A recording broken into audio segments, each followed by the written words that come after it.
Right, well, good evening and welcome to, I think, show 35, which is almost I guess the temperature, isn't it, here in the UK? But you're in out in the east, aren't you, John? Yeah, I can assure you it's equally warm where I am. And yeah, first world problems. People were complaining it was too cold or too wet, and Yeah, now people yeah, complain it's too hot. I think it's a perfect excuse wherever you are to get out on the water, because generally speaking, it's so much more comfortable.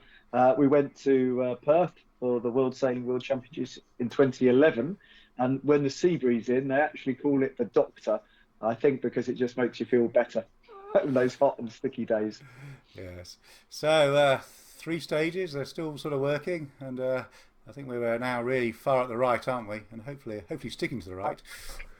I think we're at the end of the tunnel. I've updated the slides just to continue keeping people informed because obviously things do change. But I think we're in a very good place now. But of course things are not perfect. Yes. So moving on. So uh, oops, we're going backwards here. That just shows 2020, doesn't it? Going forward and backwards. So just very quickly to update. I mean, obviously the new cases in the United Kingdom are very, very high. It's clearly another wave in terms of people catching the virus. But if we flick on to the next slide, we can see that the really bad negative outcomes have flatlined, and that's the key things that there's not bad things happen to our loved ones. The hospitals aren't overwhelmed, and people are not going to have life changing or life ending illness, or rather, they're much less likely to. And that, of course, is because of a highly successful vaccination program and the hot weather. That does help too. Yep. And yep, still lots of activity on the Restart Sailing group. As you say, it's all about now getting people out there and enjoying the water. Yeah, I feel we're much more the resetting side, and there's lots of classes who want to talk to us, even whether it's a chat or like we have today on the main show. We're really keen to get the opportunity of the classes to promote themselves and just show, what they have to offer, because we're so lucky in sailing. There's something out there for everybody, Yeah, and yeah, we'd love to talk to you. So if you haven't reached out to us, come and talk to us, and we'll get you on the show or a quick chat. yeah. So we moved beyond the three stages, haven't we? And last week was our Freedom Day, wasn't it? Yeah, I even know people were inviting me to freedom parties. Whilst the situation is obviously very good, I don't think people should risk going over the top. I think we should be so grateful for the freedoms we have. And yeah, as I said, sailing, it's a very socially distanced sport, very well aerated, and that's what I want to do. Yeah, and I mean, it's been encouraging, as this slide shows, that people are still sort of following some of the precautions, aren't they? And lots of mask wearing going on and social distancing. So I think I'm people sure people will be sensible. I'm not sure the younger people want people my age at nightclubs anyway. So there we go. Yes. And yeah, lots of sailing happening. We recently had the Round the Island race, lots of championships happening. We can talk about some of that now. But I think numbers are booming, aren't we? So I think that's been very positive outcome. Yeah, and I hope it has encouraged people to watch sailing. I can't wait to be able to see the Sail GP, which is obviously a little bit delayed, because I wasn't able to watch it live, as it were. And I think, yeah, people hopefully are watching more sailing because we got into the habit of doing that over the pandemic. Yeah, yeah, and certainly watching the coverage from Plymouth, the Hoe was actually packed there with spectators, and hopefully there'll be a few there who might be inspired to give it a go. And Well, yeah, the Inspire program, I believe it's called, it was just amazing. Yeah, onwards and upwards. yeah, but we're still seeing some events being cancelled. Sort of saw this week. We saw the Wayfarer Europeans in Medway have been cancelled, mainly over travel restrictions. But they're still going to go ahead with some event, which I think is the sort of a shape of things at the moment, isn't it? So they'll just reshape that to a more local event. And the 8 meters over in Holland, I think Holland's been sort of quite closely hit, haven't they? I think. Yeah, well, we'll keep on bringing updates. One of our most recent Restart Sailing chats was with Ben Flower from the Ill class, and I think they're looking at a really bumper nationals this year. Certainly over 200 boats, cracking on for 300. So I think it's a venue thing, how much space the venue's got, how easy people can get to it, and that's obviously a distance between a national championship and an international championship. It's much easier for people to travel for a national championship. So Yeah, it's a and shame, but we're definitely getting more and more sailing. yeah, yeah. And the Ilka event's been a bit again recrafted a bit, hasn't it? With the world's moving to Poland. Yes, there's been various events which have shuffled round. So the Laser Radial World Championship, which was due, I believe it was in September, straight after Olympic Games, is actually going to be in Oman in November, and I think there's a lot of positives about that. Certainly for the top people, having a little bit of a break after the Olympics before going to the Worlds is only a good thing. So yeah, being moved back to November, I think is good. And the standard rigs will be in Spain. So yeah, I think that it's a fluid situation, but it's better to move a championship than not have it by a long way. Yeah. Right. So moving on to our guest tonight. So it's absolutely great to have Fee on. Glad to see you. Just to prove this is recorded live, it's always good to get the guest on there. And you were telling before we started, you wanted a poster in the background encouraging people to join the swarm. I assume that's a collective name for fireflies. Can you tell us a little bit about that? Okay, so the Firefly class is it's something for everyone. So we have lots of different groups. So we have the students, we have the older people, we have the parents and children, we have beginners, we have multiple world champions. And the idea of the swarm is that we're all separate and different, but also all the same and one group. And it's just celebrating the best of the class, which is this kind of this unity and this togetherness. It's a very special class. We'll talk a little bit about that and some of the members. But going back to last year, what happened for your sort of clubs and classes in 2020? So 2020 was a bit of a washout for us. We had pretty much every event cancelled. We managed to get 2 or 3 opens off, but that's about it. We have a lot of students, and really their sailing year was completely decimated. The lockdown came just in their qualification series for their team racing nationals, and a lot of the later team racing events were just not able to go ahead, and that's kind of fed on into the later part of the year, into the beginning of this year, which has obviously had a big impact on them. So as a class association, we've been trying to focus on supporting those groups, as well as a lot of the parent and child groups, the groups that have kind of been most affected by the pandemic. When I think of Fireflies, I think a lot about the students. I think about my glorious team racing days, which I look back on with, very fond memories. It's been a really hard time to be a student, I think, if it's your first year at university. What's happening this year about the up-and-coming nationals? So this year's nationals were cancelled about a month ago. Variety of reasons.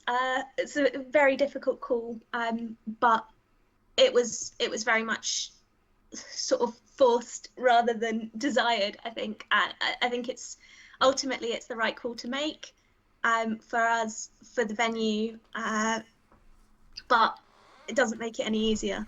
Yeah. And it's particularly heartbreaking because it's our 75th anniversary. Yeah, and certainly other classes are in the same situation. Yeah, so it wasn't just Fireflies, was it?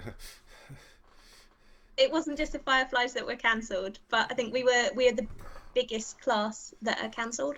We had 60-ish boats entered, we had about 20 waitlisted, and we had about 25 student entries that didn't waitlist but were pretty much guaranteed, had set up, had booked accommodation and things. So we were looking for about 100 boat nationals. So when, hopefully with the easy restrictions next year, you're going to have a really, really bumper event with so many people wanting to do an event who hasn't been able to do it. We are absolutely psyched for Tenby next year. Okay, well that's a quite a small picturesque town from what I remember. You'll fill it, won't you? Yeah, Am I we do. thinking of the right place? We go there about every 5 years, and we do tend to fill it. They like us. We bring in good bar revenues and lots of people. Cool. And going back to it, can you just tell us about the makeup of your class? Because you mentioned about the students and all the different people in the swarm.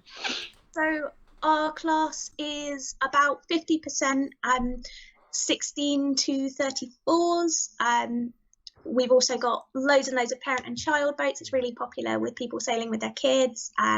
We've got quite a few older people. We've got a load of couples sailing together.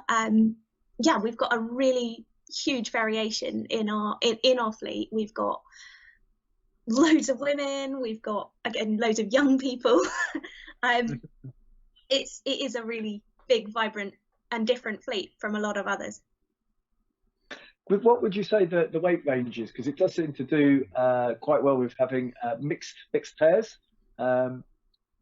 What would you say people are sailing at these days? Because it's a boat you can sail in all conditions. Oh wow, the weight range is really broad. So we've got people who are like 70 kilos sailing with like a tiny little kid who's like a 6-year-old. I don't even know how much a 6-year-old weighs. And then we've got quite variable, really. Yeah.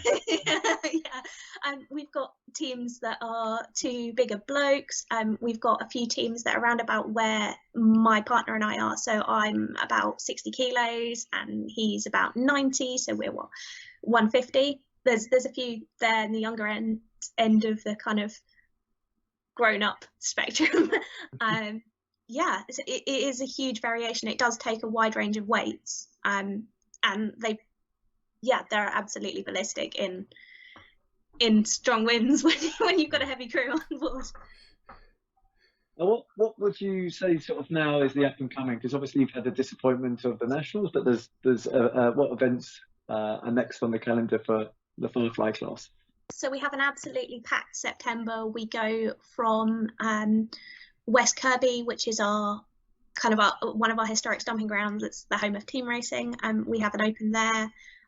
We've got next one after that is Chipstead, which is a really great club event, really good for like London sailors. And then we've got I can't remember what week break or not.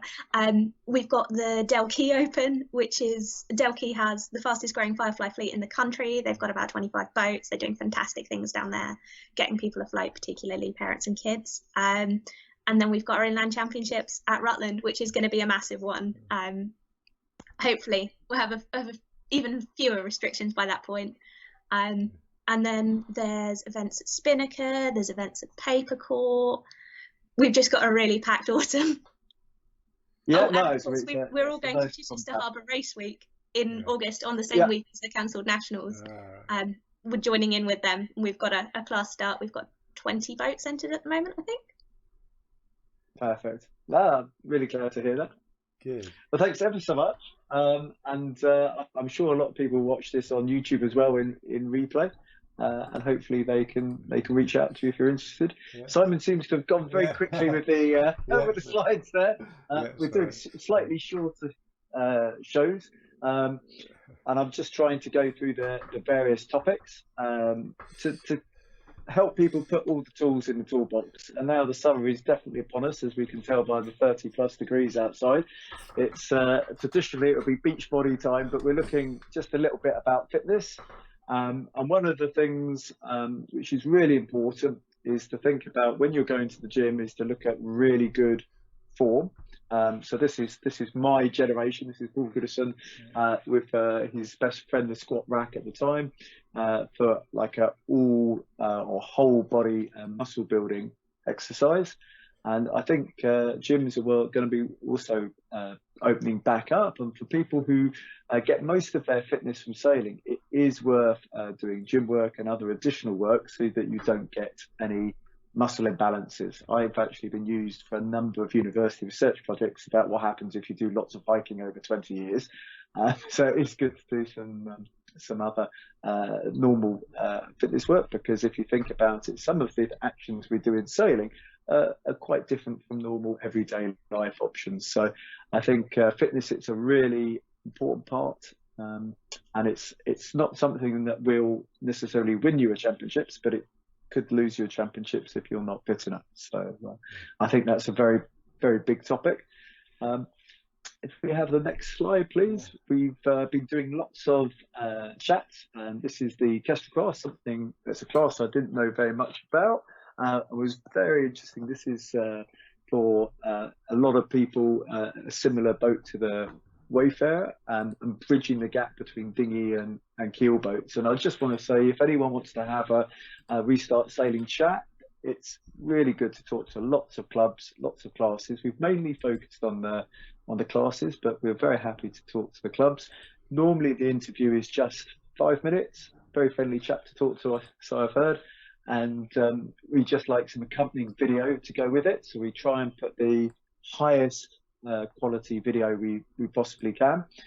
So just send the original files to me through WeTransfer or something like that, because obviously Facebook, Instagram, WhatsApp, they all downgrade the quality of video. And Simon waves his magic wand and we put it all together and we stick it out on the internet to give you opportunity to tell people about your class. And I think probably the next one mentioned earlier will be with the Ilkas and Ben Flower. And the next show will be with the Optimist class. That's not an Optimist sailor, just in case people are wondering. But it will be on a Friday. If you're following the Facebook page or subscribed to the YouTube channel, you'll get your usual notifications. But it will be on Friday, and it is live. So as always, comments very, very welcome.